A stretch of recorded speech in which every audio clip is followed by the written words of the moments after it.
Yesu Kristo nashimwe bene data bavandimwe, amahoro y'Imana nabane namwe.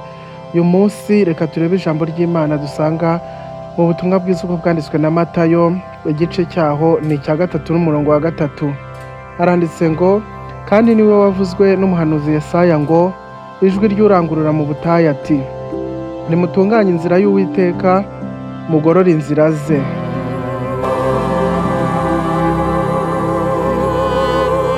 Iri jambo ry'Imana dusomye rivuga kuri Yohana Umubatiza. Uyu yari intumwa yo gutegura inzira ya Yesu Kristo, yari ijwi rivugira mu butayu asaba abantu kwihana no gutegura imitima yabo ngo bakire Umukiza.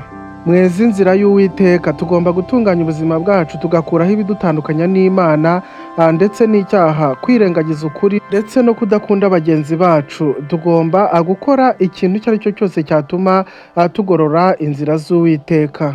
Uyu munsi Imana iratwibutsa ko buri wese muri twe ashobora kuba ijwi ry'urangurura mu butayu.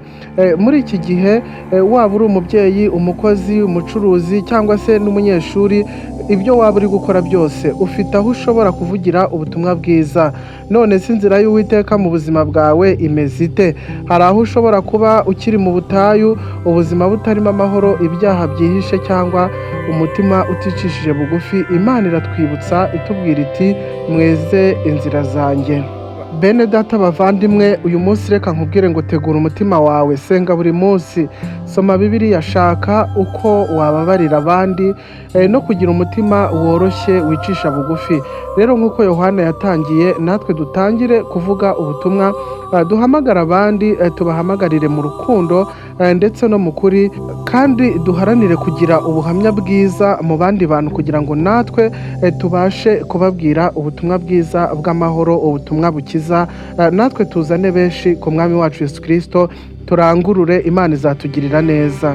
Ijwi rivugira mu butayu si ijwi rivugira ahantu hari abantu benshi, ahubwo riva ahantu hari ituze. Iryo jwi ryumvwa n'umuntu wese ushaka kuryumva. Yohana Umubatiza ntabwo yari umunyamakuru, ntabwo yari umutegetsi, nta minara ya radiyo yabagaho cyangwa se za televiziyo nk'uko muri iyi minsi ya none bimeze, ariko ijwi rye ryarumviswe, yaravuze, abantu barabyumva, na n'uyu munsi turacyamuvuga.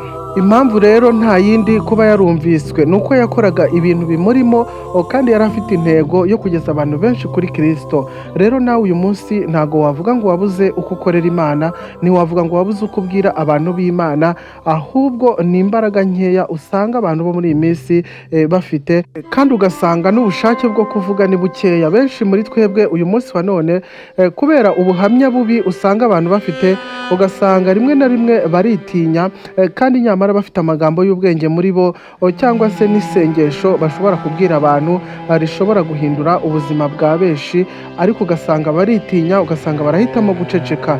Yohana Umubatiza we ntago yacecekaga, yarabivugaga, agakiza abantu benshi, ndetse benshi bagahindukira bakamugana, nabo bagafatanya umurimo w'Imana. Niba wumva ijwi ryawe ryabuze cyangwa se kuba wavugira Imana byanze, uyu munsi senga, saba Imana imbaraga ikugarure, yongere igushyire mu murongo, kugira ngo ubashe kongera kuvuga, ubashe kongera gusenga, cyangwa aho uri hose ubashe kongera kubwira abantu iby'ubwami bw'Imana. Saba Imana rero ikugarure, usome ijambo ry'Imana, usenge cyane, bizakuzanira imbaraga zo kongera kuvuga Imana, n'ubutumwa bwiza uzabuvuga, kandi abantu benshi bazihana, bazakizwa ku bwawe.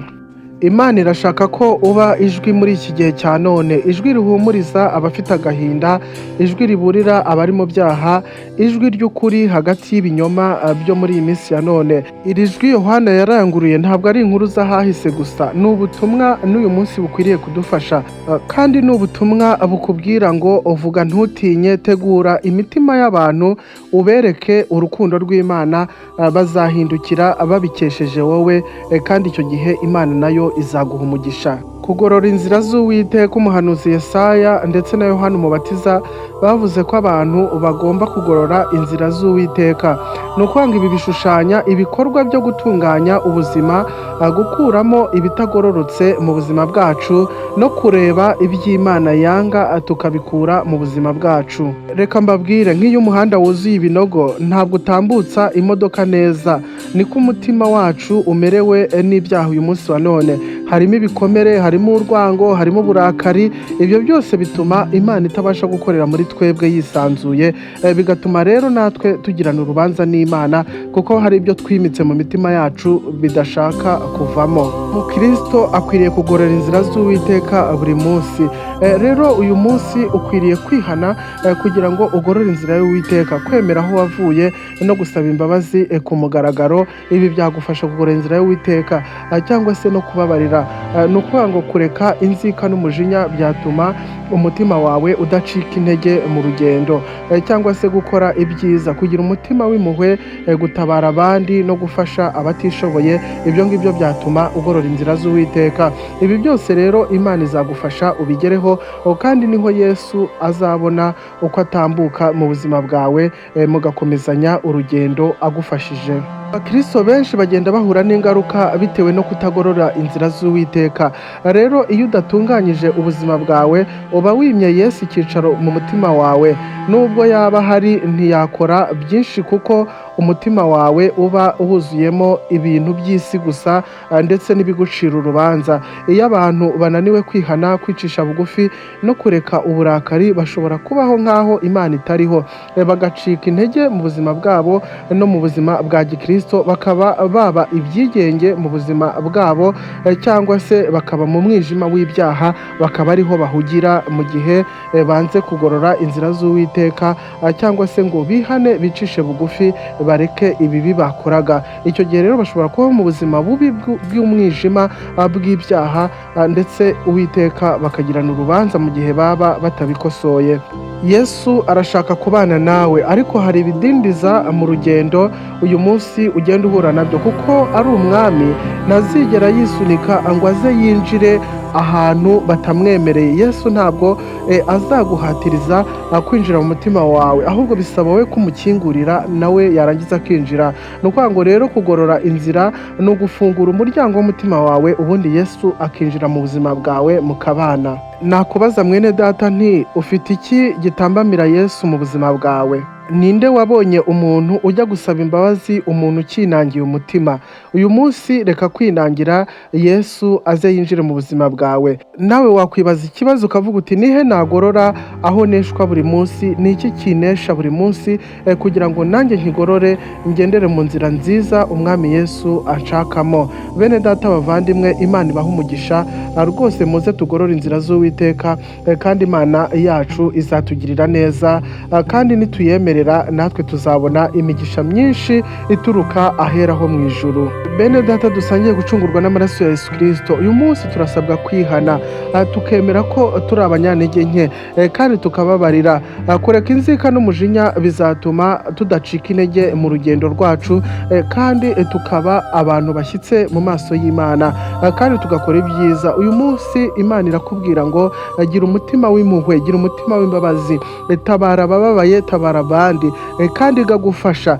Burya rero bene data bavandimwe, umuntu udafasha, umuntu utagira urukundo, umuntu udashobora kugira icyo amarira mugenzi we, uwo nawe rwose ibyatuma acika intege byaza byihuta, kubera ko uwo mutima udafasha, uwo nawo ntabwo Imana iwukunda. Uyu munsi rero nawe igagufasha, igakuba umunyempuhwe, igagutabara abandi, kandi wige kureba uko abandi bamerewe n'uko babayeho, nawe ujye ugira icyo ubikoraho. Icyo gihe rero Imana yo mu ijuru izagushyigikira, kandi bizatuma n'inzira z'Uwiteka uzigorora mu buryo bukwiriye. Akoze kubana nanjye mwene data, reka dusoze dusenga n'isengesho. Abwira Imana uti, mwami Yesu, twemeye ko hari ibitagororotse mu mitima yacu, turagusabye utugaragarize ibyo ugomba gukuramo, dusigarane ibishya duhawe nawe. Tugusabye ubushake n'imbaraga byo gukiranuka no kugorora inzira yawe, mu izina rya Yesu Kristo, amena.